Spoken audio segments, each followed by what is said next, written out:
Recientemente Intel sacó la segunda generación de sus procesadores móviles, los Core Ultra, también conocidos como Lunar Lake, y llegó para darle pelea a competidores nuevos como Snapdragon, a los que ya conocemos que son AMD, y el rival a vencer que por alguna razón viene siendo Apple. Y vaya que lo hicieron bastante bien, ofreciendo una excelente balanza entre el desempeño y la eficiencia. Así que Intel está tratando de replicar esta fórmula que hicieron en el espacio móvil y llevarlo al escritorio.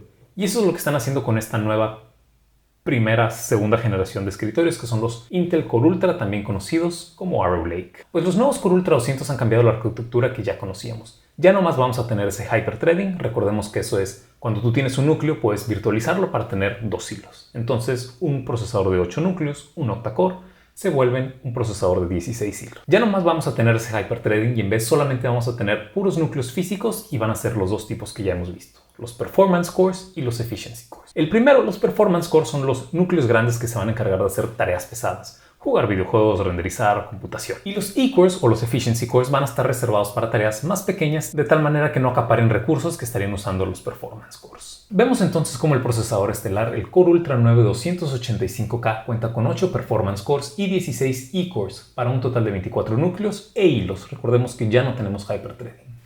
El Core Ultra 7 mantiene los mismos 8 Performance Cores y pierde 4 E-Cores para tener un total de 12 núcleos de eficiencia.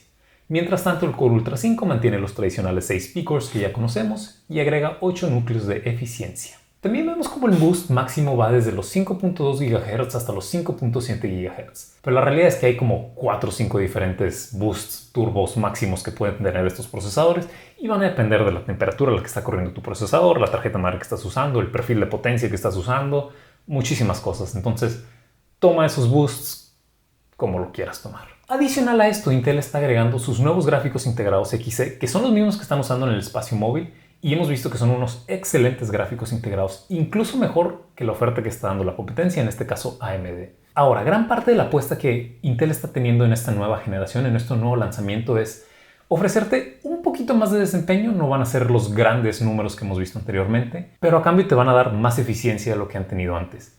Y ya vimos eso. De hecho, lo acabamos de ver con Ryzen 9000 y no les fue bastante bien. A la gente no les gustó sus procesadores y ya los puedes encontrar con descuento, al menos en Estados Unidos. Entonces la pregunta es, ¿a Intel le va a ir mejor?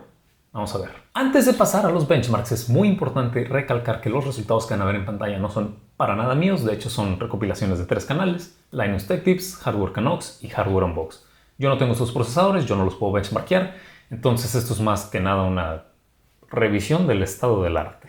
No, es una recopilación de los resultados que ellos tienen, y si están más interesados en ver sus resultados, los invito por favor que vayan a ver sus videos. Arrancando con la prueba sintética de Cinebench 2024 utilizando los resultados de Linus Tech Tips, vemos que en el multicore el Core Ultra 9 se lleva la victoria venciendo los 16 núcleos y 32 hilos del Ryzen 9950X. Parece ser que a pesar de que Intel abandonó ese hyperthreading, los E-Cores están rindiendo bastantes frutos. Más impresionante sería el Core Ultra 5, que no solo logra vencer a su predecesor, y más adelante vamos a ver por qué vencer a tu predecesor es un hito, sino que también logra vencer al Ryzen 5 y al Ryzen 7 de novena generación. Eso habla de lo lejos que han llegado los E-Cores o los núcleos de eficiencia de Intel, porque a pesar de que el Core Ultra 5 tiene 14 núcleos y 14 hilos, logra vencer al Ryzen 7 9700X, que tiene 8 núcleos grandes y 16 hilos, 2 hilos más de lo que tiene el Core Ultra 5. En tareas de un solo núcleo volvemos a ver una victoria absoluta del Core Ultra 9, y el Core Ultra 5 mantiene esa misma victoria sobre el Ryzen 7 y el Ryzen 5. Pero en esta ocasión los márgenes son muchísimo más pequeños, lo que nos quiere decir que esa competencia del single core está muchísimo más cerrada de lo que jamás hemos tenido. Pasando a tareas más reales, por ejemplo renderización en Blender, vemos que ahora el Ryzen 9 9950 logra llevarse la victoria. Marginal sobre el Core Ultra 9, pero logra ganar. Sin embargo, el Core Ultra 5 mantiene todavía su victoria sobre el Ryzen 7 y el Ryzen 5. Ahora, en tareas de codificación de video con Handbrake utilizando H264 vemos exactamente la misma historia. El Ryzen 9 9950 logra vencer al Core Ultra 9, pero el Core Ultra 5 logra llevarse la victoria sobre el Ryzen 7 y el Ryzen 5. Pasando a otras pruebas como la suite de Puget, ellos tienen diferentes benchmarks de Adobe, como uno de Photoshop, uno de Lightroom, uno de Premiere. En este caso vamos a utilizar la de Photoshop, pero los resultados son básicamente lo mismo a lo largo de los diferentes benchmarks. Vemos el primer descalabro y enorme descalabro que tienen los procesadores de Intel. No solo no vencen a la competencia con Ryzen 9000, sino que logran quedar por debajo de la competencia. El Ryzen 5 9600X logra vencer tanto al Core Ultra 9 como al Core Ultra 5. Y pasando para un nuevo benchmark utilizando 7-Zip, que son tareas de decompresión, vemos exactamente la misma historia. El Core Ultra 9 no logra vencer a su competencia y no logra vencer a su predecesor.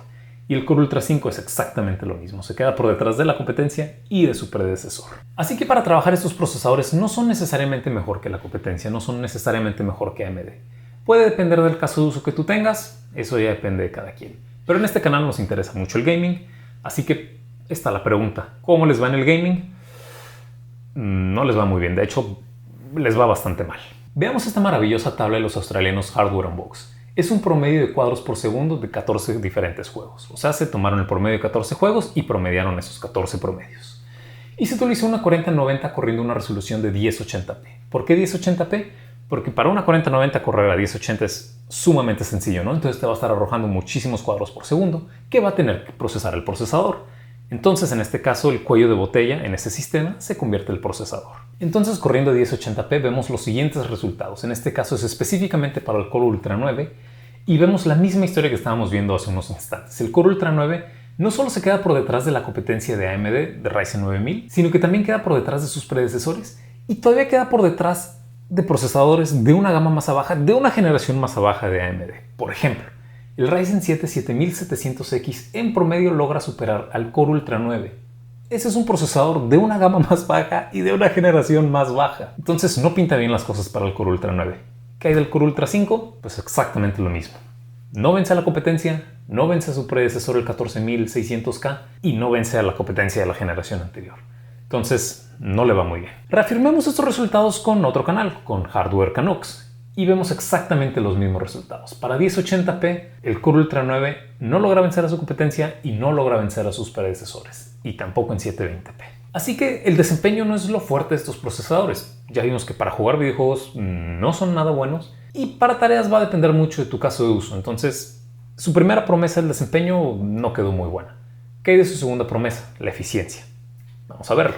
Al menos en gaming los resultados son bastante prometedores. Por ejemplo, el Core Ultra 9 jala tan solo 86 watts, prácticamente la mitad de lo que solía jalar el i9 14900K, que jalaba cualquier cosa entre 140 y 150 watts. Entonces es una mejora monumental.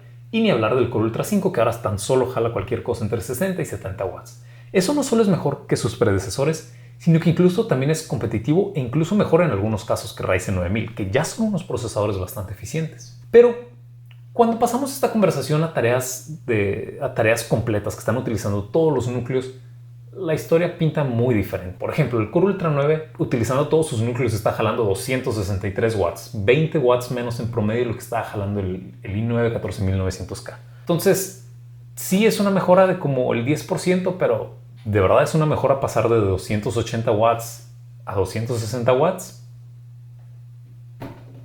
Otra vez quedó a deber Intel.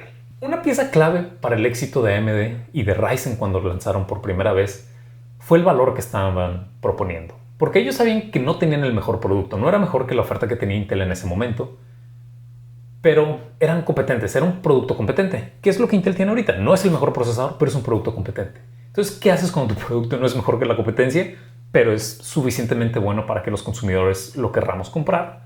Pues lo haces atractivo, ¿no? Lo haces atractivo con el precio. Eso es lo que hizo AMD con Ryzen, con la primera generación de Ryzen. Pero como que Intel se le olvidó ese pedazo de la historia y sus procesadores no son para nada competitivos en precio. Ya sabemos que su producto Halo, el i9 o el Core Ultra 9, van a ser los productos más caros, ¿no? Entonces no nos enfoquemos en ese precio de casi $600, que sigue siendo ridículo, pero enfoquémonos en el Core Ultra 5. Ya vimos que ese procesador es terrible para jugar videojuegos y sin embargo tienen la audacia para cobrarte cualquier cosa entre 300 y $310. Están un poco zafados. A pesar de toda esta negatividad, Intel necesitaba dar este paso. Venía de tener productos excesivamente calientes, productos que no estaban siendo competitivos.